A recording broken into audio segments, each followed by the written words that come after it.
Welcome to the next level, delivered by FedEx. I'm Dan Thomas, joined by Craig Burley and Ali Moreno. Get ready for these, boys. I've got three doozy questions for you. We'll start with two of the best players in the game at the moment. Who's more important to Real Madrid, Vinicius Jr or Karim Benzema? Well, I'm going to say Karim Benzema. Ooh. And I know Vinicius has been outstanding and was great against Liverpool, but Karim Benzema is not only the most important player between them two, is the most important player for Real Madrid, period. So if Carlo Ancelotti had to protect one player for a lifetime of protection, it would be Karim Benzema. He is the first name on the team sheet and will continue to be as long as he is a Real Madrid player. Benzema. Really? Yep. Which makes his omission at the end in the World Cup even more strange. Because he's so important to this Real Madrid side. He's basically carried the can of the Ronaldo era.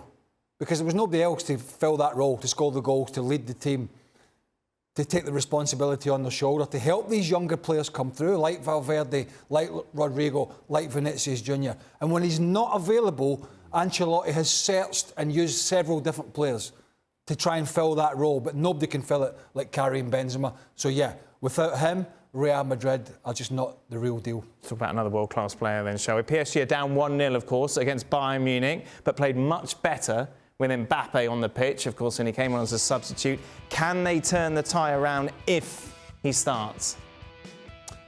I think they can. And I know this is difficult to believe given the fact that PSG just don't look like a team. But my focus, if I were Gaultier, the manager for this team, would be let's get somewhat organized behind the ball and behind Messi and, more importantly, Mbappe. If we get enough organization behind these players, then have Messi play the ball into Mbappe. And Mbappe, if he is in one of those magical nights, in one of those really productive nights where he's at his very best, I think he can single-handedly beat Bayern Munich. It's not often you say, and we can forget Neymar in this discussion. Yeah, of course, Neymar injured. He's got an injury, but even if fit, we can sort of leave him out. It's not often that you have a team with the World Cup winning Lionel Messi in it that you're saying, in this tie, Mbappe is really their only chance. Yep, but it's true. It's kind of true because, you know, Messi with that Argentina team, he had lots of different, you know, players around him working hard. PSG don't have that, so it's basically a bunch of guys who are not playing particularly well, a bit of Messi magic, and then Mbappe's pace. That is the one hope that they've got playing this tie in Germany. Meanwhile, finally, Napoli continue their fine run of form with one of the best attacks, really. When you take a look at what they offer going forward, they're going to win in Italy, their first title since 1990. Can they win the Champions League?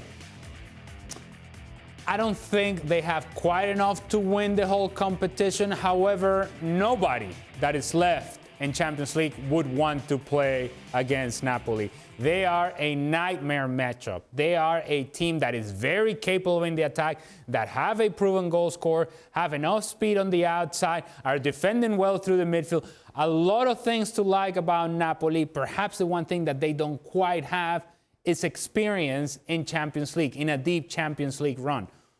Aside from that, you got to love some Napoli. If you're playing against Napoli, you hate that matchup. Most definitely. Depending on the draw, I could see them having a shout at getting to the final. Right. I think the likes of Real Madrid would, if they were to meet them, be it in the quarters, the semis, or the final, I think they would have too much experience for them.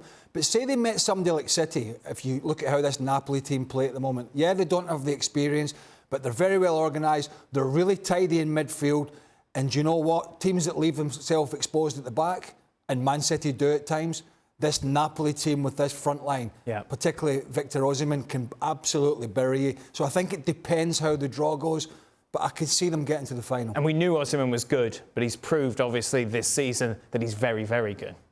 No, he's very good. He's powerful. I mean, he's got every attribute you want for a front man. He's big, he's strong, he holds it up, works hard, scores goals, obviously, the most important thing. He is the real deal, but he's not the only one at Napoli. They've got a front three who are excellent, and the little Georgian Kvaratskhelia.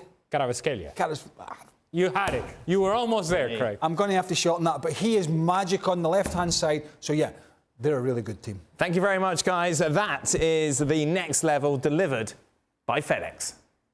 Well, thank you very much for watching ESPN on YouTube. For more sports highlights and analysis, be sure to download the ESPN app. And for live streaming, premium content, and let's not forget as well, ESPN FC 7 days a week. Subscribe to ESPN Plus.